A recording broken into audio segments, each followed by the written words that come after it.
80세의 그 어느 때보다 건강한 한 어르신의 말입니다. 눈을 감을 때까지 건강하게 사는 것. 그것이 나의 유일한 소망입니다. 팔팔하게 살다가 어느 날 갑자기 수명을 다한다면 그것이 제일 행복한 삶 아닐까요? 2024년 현재 한국 여성의 평균 수명 90.7세, 남성 평균 수명은 86.3세로 특히 여성의 평균 수명은 사상 최초로 90세를 돌파했다고 합니다. 지병으로 돌아가신 분을 제외한다면 일반적인 분들의 경우 수명은 더 길어집니다. 이제는 오래 사는 것이 중요한 것이 아니라 아프지 않고 건강하게 사는 방법이 강조되고 있습니다. 장수가 꼭 건강한 삶을 의미하지는 않는 것입니다. 장수하는 사람들에 관련된 연구는 오래전부터 세계 곳곳에서 진행됐습니다.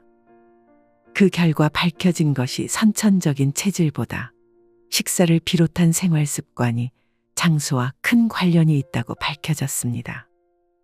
그리고 장수하는 사람들에게 나타나는 공통점을 발견했습니다. 이렇게 살면 아프지 않고 건강하게 장수할 수 있지 않을까요?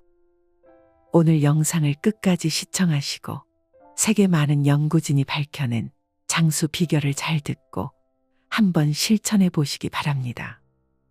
누구나 다 알지만 실천하지 못하고 있는 장수 비결 구체적으로 한번 들어보시기 바랍니다. 오늘부터 이렇게 하루 루틴을 만들어 실천해 보세요. 1. 하루 7시간 이상 잠자기. 대한민국 65세 이상 노인의 약 절반 정도가 불면증 등의 수면 장애를 겪고 있다고 합니다. 사람이 나이 들어감에 따라 편안한 잠을 자는 정도가 줄어들고 새벽에 일찍 깨는 등 절대적으로 부족한 수면 시간을 보여줍니다. 수면을 통해 하루의 피로를 풀고 정신적인 스트레스를 수면 시간 동안 풀어낼 수 있어야 하는데 수면이 부족하게 되면 인지 기능과 기분, 감정 상태에 부정적인 영향을 주고 전반적인 삶의 질을 떨어뜨립니다. 이런 노인 수면 장애는 면역 기능 감소, 심혈관계 질환의 증가와 깊은 관련성을 갖고 있으며 최근 연구 결과에 따르면 치매 발병 위험성까지 높이는 것으로 밝혀졌습니다. 밤이 되면 나오는 호르몬, 낮에만 나오는 호르몬이 정해져 있습니다. 제 시간에 잠을 자지 않으면 호르몬이 원래 나와야 할 때 못 나오고 내분비계 교란이 일어나서 신체 기능 및 장기에까지 악영향을 미치게 되는 것입니다. 그리고 이런 수면 부족으로 우울증의 문제까지 나타납니다. 65세 이상의 권장 수면 시간은 7시간에서 9시간입니다. 그리고 저녁 10시 전에 잠드는 것이 좋습니다. 수면 장애를 겪고 있다면 이렇게 해보세요. 제일 중요한 것은 매일 정해진 시간에 규칙적으로 잠을 자고 깨는 것입니다. 그리고 잠을 잘 수 있는 침실 환경을 만들어야 합니다. 소음을 억제하고 침실 온도를 20도 내외로 낮출 필요가 있습니다. 또한 규칙적인 식사 및 운동을 하고 숙면을 방해하는 카페인, 술, 담배 등은 제한하는 것이 좋습니다. 결국 꾸준한 관리만이 나이 들어서도 꿀잠을 자게 하는 해법입니다. 2. 소식. 세월이 흐르면서 우리의 외모뿐만 아니라 내부 장기들도 노화의 징후를 보입니다. 겉모습의 변화는 어느 정도 노력해서 감출 수 있지만 내부 장기의 노화는 피할 수 없는 현실이죠. 소화기계의 기능이 나이 들면서 약해지기 때문에 과식은 몸에 무리를 주게 됩니다. 과식하거나 비만이 되면 우리 몸에서 노화의 원인이 되는 활성산소를 포함 염증 반응을 만들어내게 되기 때문에 건강에 악영향을 미칩니다. 장수 노인들이 소식을 강조하는 이유입니다. 적당한 식사량을 유지하는 것은 몸의 부담을 줄이고 장기의 건강을 지키는 데 중요합니다. 과식을 피하고 소식을 하는 습관은 건강한 노년을 위한 기본이 됩니다. 이런 소식의 수명 연장 효과는 연구 결과로도 나타났습니다. 원숭이에게 열량을 제한했더니 그렇지 않은 경우보다 더 오래 더 건강하게 살았다고 합니다. 나이 들어갈수록 소식을 하는 것은 좋지만 어르신들이 식사하다 보면 살찌기 싫어서 양을 줄인다든지 하루 한 끼만 먹는다든지 이런 식으로 하게 됩니다. 결과적으로 균형 잡힌 영양소를 모두 섭취하지 못하게 됩니다.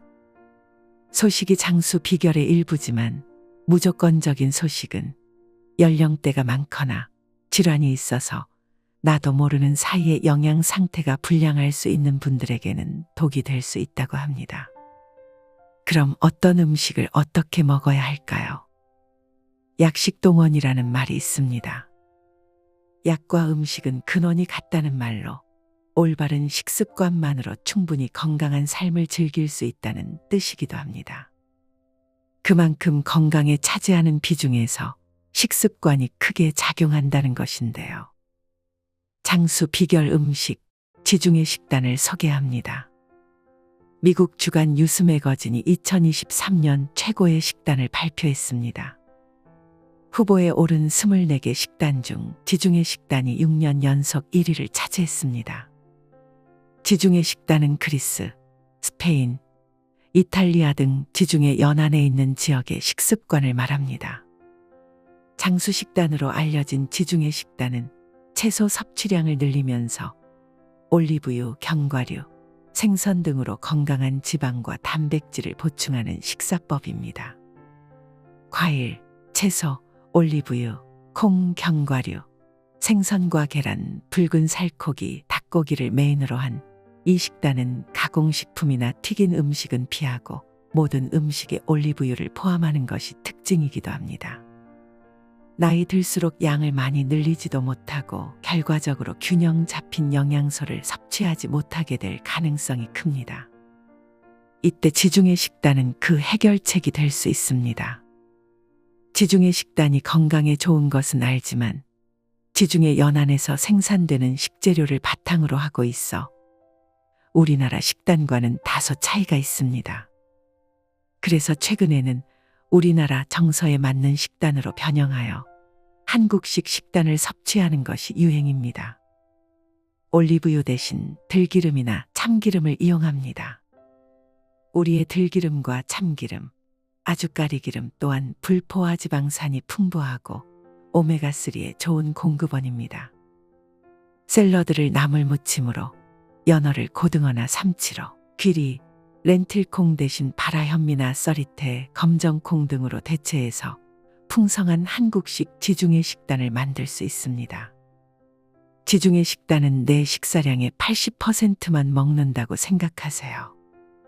과일, 채소, 통곡물, 올리브유, 견과류, 콩, 향신료는 매일 섭취합니다.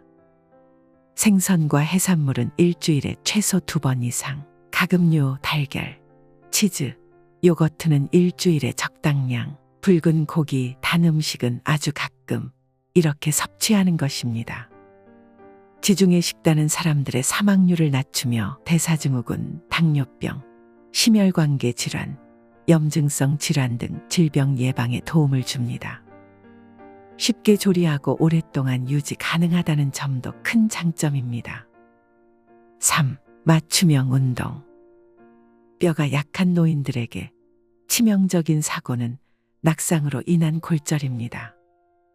가벼운 엉덩방아에도 골절이 생길 수 있고 이것으로 인해 병원에 주저앉게 할 수도 있습니다. 근육이 있어야 넘어지지 않고 균형을 잡아 낙상을 예방할 수 있습니다.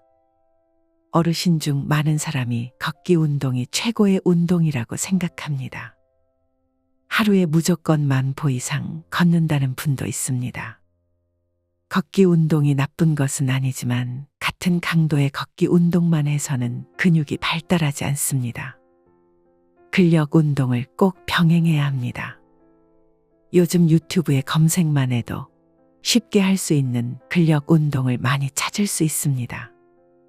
운동기구를 이용하기 어렵다면 집에서 스트레칭과 스쿼트 동작을 규칙적으로 해도 됩니다. 스쿼트 동작만 제대로 해도 전신 운동이 되기 때문입니다. 곧바로 하기 힘들다면 의자를 활용해 스쿼트 운동을 해보세요. 이렇게 운동을 꼭 해야 하지만 근육량이 적은 노인들은 운동할 때 더욱 세심한 주의가 필요합니다. 무조건적으로 운동이 좋다고 무리하게 하면 독이 될 수 있기 때문입니다. 건강 상태가 아주 안 좋으신 분들은 기초 건강을 챙긴 후 충분히 운동할 수 있는 단계가 되고 나서 운동을 하는 게 맞습니다. 이것이 개인 맞춤형 운동을 해야 하는 이유입니다. 내 몸에 딱 맞는 운동법을 찾아서 매일 10분씩이라도 실천해 보시기 바랍니다. 4. 올바른 약 복용. 한 어르신이 가방에서 현재 먹는 약들을 꺼냈습니다. 딸이 선물로 사주었다는 각종 영양제와 건강기능식품이 가득했습니다. 부모의 건강을 위해서 준비했겠지만 부모는 그 많은 영양제에 어떤 효과가 있는지 잘 모르고 영양제의 부작용도 무시할 수 없습니다. 나이 들수록 여러 가지 질병이 동시에 와서 여러 가지 약을 같이 먹는 때도 많습니다. 병원도 여러 군데 다니고 약도 여러 가지 약을 한꺼번에 먹는 일이 다반사입니다. 이런 것은 서로 다른 약의 성분이 충돌하여 오히려 몸에 악영향을 줄 수도 있습니다. 우리나라 문화 중에 내가 이거 먹어보니까 좋더라, 너도 먹어봐라 하면서 보약이든 약이든 권해주는 문화가 있습니다. 의사 말은 의심하면서 친구나 지인의 말은 찰떡같이 믿고 좋다는 약을 사 먹습니다. 친구의 약은 그 친구에게 딱 맞는 약이지 나에게 맞지 않을 수 있습니다. 이런 행동은 어떤 면에서는 그 약을 먹는 사람에게 독약을 주는 것일 수도 있다는 사실을 명심해야 합니다. 여러 가지 약을 같이 복용할 때는 의사나 약사에게 내 몸의 상태를 인지시킨 후 올바른 복용법에 따라서 꼭 드시기 바랍니다. 5. 꾸준한 배움. 2017년 미국 노년학회지에 실린 연구에 따르면 일기를 쓴 실험자들의 치매 위험이 53% 감소한 것으로 나타났습니다. 몸의 노화를 막기 위해서는 뇌의 노화를 막아야 합니다. 뇌의 노화를 막는 방법은 새로운 것을 끊임없이 배우는 것입니다. 뇌에 새로운 자극을 주고 고민이 필요한 활동을 꾸준히 하는 것이 중요합니다. 악기 연주, 노래 교실, 그림 그리기, 글쓰기와 같은 활동이 많은 도움이 됩니다. 거창할 필요도 없이 하루 3줄 일기라도 한번 써보시기 바랍니다. 6. 평생 일을 놓지 않는다. 소일거리를 찾아 몸을 움직여 보세요. 나이 들어서도 일을 할 수 있는 여건이 된다면 금상첨화입니다. 그렇지 않다고 해도 집에서 할 수 있는 청소와 요리도 좋습니다. 힘들다고 나이 들었다고 아무것도 하지 않으면 안 됩니다. 항상 몸을 움직이고 활동을 해야 합니다. 자원봉사자로 지역 활동에 참여하는 것도 좋습니다. 몸과 마음 건강을 모두 챙기실 수 있을 것입니다. 지금까지 건강하게 오래 살 수 있는 장수 비결을 알아보았습니다. 건강하게 오래 살려면 지켜야 할 것이 많습니다. 잠 잘 자기, 적당한 식사, 운동, 필요한 약만 먹기, 뇌를 춤추게 하기, 쉬운 것 같아도 하나하나 전부 챙기기는 쉽지 않습니다. 모두 다 생각하면 힘들 수 있으니 그중 하나씩이라도 실천해 보려고 노력해 보시기 바랍니다. 건강은 건강할 때부터 잘 지키도록 노력해야 합니다. 오늘 이야기가 도움이 되셨나요?